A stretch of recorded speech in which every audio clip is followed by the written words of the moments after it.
Good morning, everybody. Today, I want to make a video about a poll that I did yesterday on YouTube and Facebook, actually, and wanted to kind of teach something because it seems like it's something that's not taught really anywhere, and I don't know why, but it's just how things go now, right? Okay, so yesterday I put a poll out on YouTube, and I got, I don't know, 15 votes, something like that. And I put the same thing on Facebook. Got a few responses on it, which were kind of funny. Everybody's really confident in their answer, which is good. Confidence is key. However, let's talk about it. So the poll basically said on the 757, where were the fuel pumps located? Sounds like an easy question, right? Because everybody automatically goes, fuel pumps are in the tank that it's supposed to be in. Okay. And I had a couple people actually give me a full thing that explained it looked like a ChatGPT thing, and that's fine because ChatGPT does have some good information in it if you ask it the right questions. But in this particular case, let's take a look at it. Okay. So first off, what you're probably used to seeing when it comes to your FCOM and anything that describes the fuel pumps for the 7.5, you're probably going to see something similar to this, where it's going to say fuel pumps. Each fuel tank contains two AC powered fuel pumps. A single pump can supply sufficient fuel to operate one engine under all conditions. Blah, blah, blah, blah, blah, blah, blah. Right? So that should look pretty familiar if you have FCOMs for a 7.5. That also will look very similar to 7.6.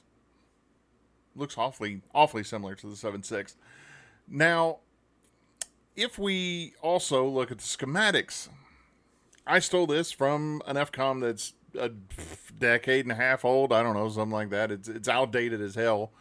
But I wanted to show this is typically the schematic that you get for a fuel system on a 7.5.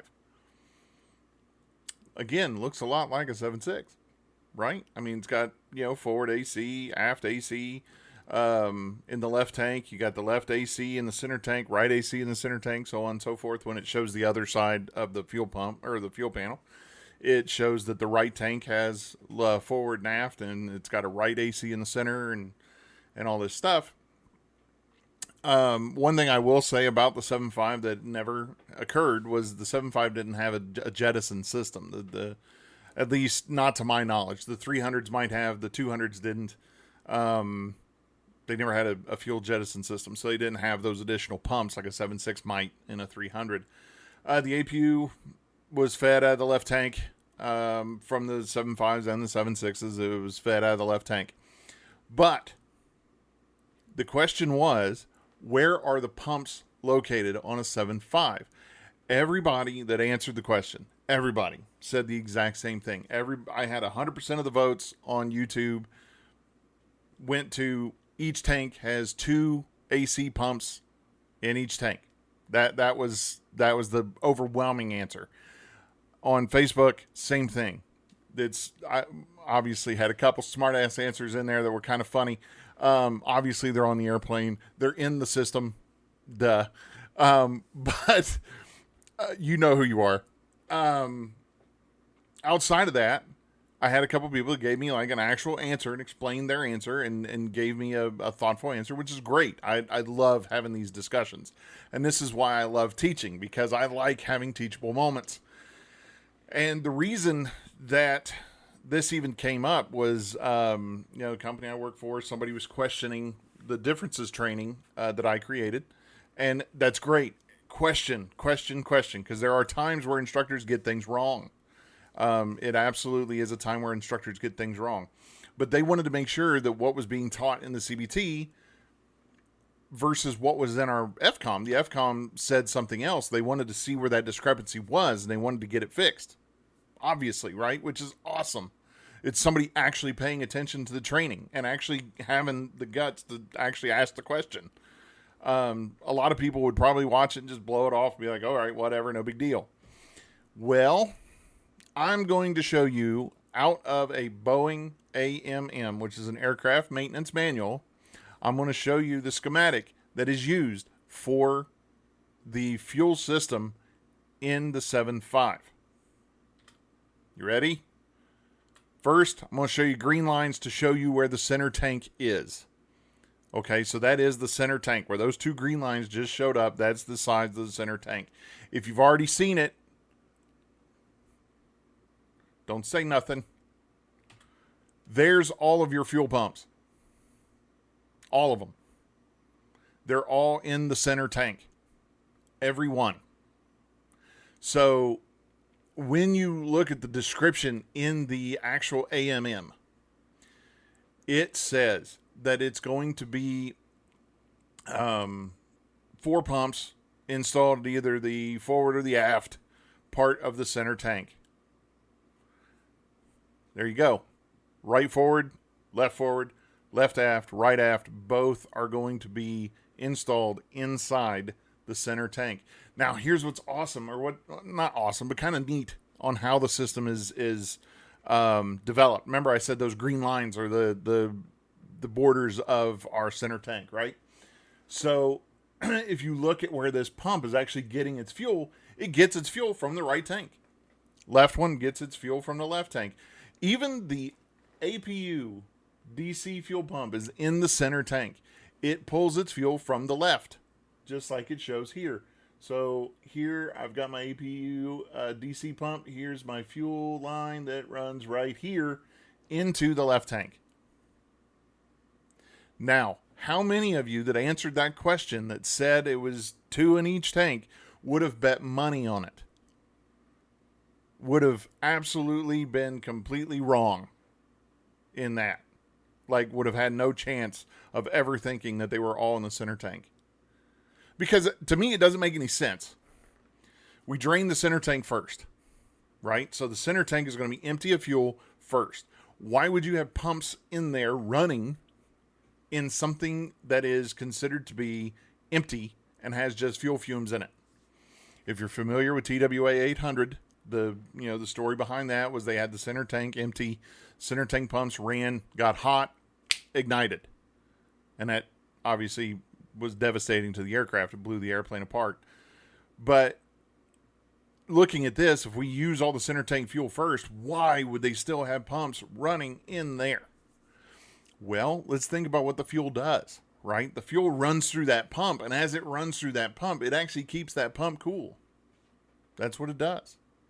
It helps lubricate it. It helps keep it cool. And then obviously also feeds the engines, right? Like, well, that's what we actually need it for. So the only thing I can think of in my head as to why they're in the center tank and why it's considered to be safe in the center tank is because the fuel actually keeps it cool. I don't have any reference to back that up. I really don't, so I'm sorry. But I just thought that would be kind of an interesting thing to bring up and to ask, because the results of the poll were exactly what I thought they would be. It flat out said everybody thought that there were 2 pumps in each tank. One person even asked, when I said, "Are you 100% sure?" I had 2 people that I asked, "Are you 100% sure?" One said, "Yes, but I don't want to doubt you," which I thought was kind of cool because they actually thought I knew something. And then the other person was, "Yes, I'm 100% sure that that's how it is." Because this isn't something that gets taught. Because it's not necessarily something you really need to know if you're not a maintenance guy.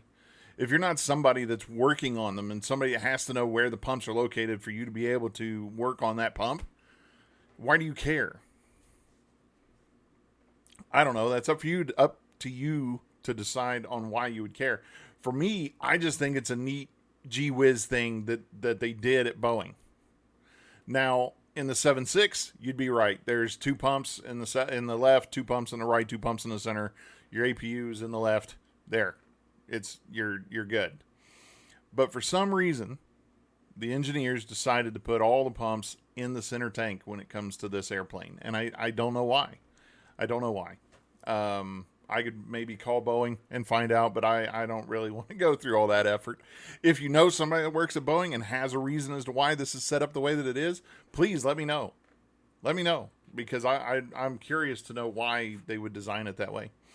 With that being said, I mean, it's one of those things where you think about the differences between the 7.5 and the 7.6. They are a joint type rating. When you get your type rating in a 7.6, you're technically type rated in the 7.5 and vice versa. At least in the FAA's world, you are in the United States. How it is in other countries, I couldn't tell you. I think Canada splits them. But for us, it's the same type rating. It's a what's called a hang on, the word will come to me, I promise. Or not. It won't. I can't remember what they call them. Relative. A related aircraft is what they're called. Related aircraft. So it's a similar type rating.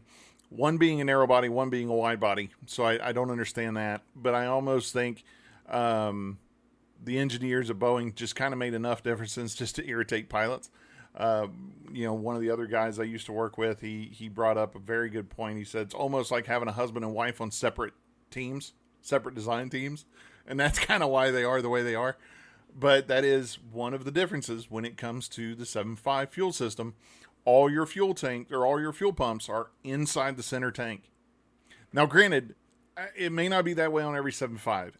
Every 7.5 that I've ran across that I've been able to look at their AMM and to go in and dissect it, they've all been this way. There might be a mod out there somewhere that I'm unaware of that would have them moved out into the tanks, into the wings. But all the ones I know of, this is how they're set up. So that was one of my quickest videos. It's only about 11 or 12 minutes long. Please, if you found this interesting and you want to see other things like this, go ahead and hit the subscribe button. Hit the bell. That way you get notified every time that I post something on here. And give it a like, give it a share, and whatever else you got to do to help me out. I really appreciate it. Boy, this one was fun. I hope to do another one like this soon. And if you answered incorrectly, don't feel bad. Everybody else did too. So with that, have a good day, guys. Bye.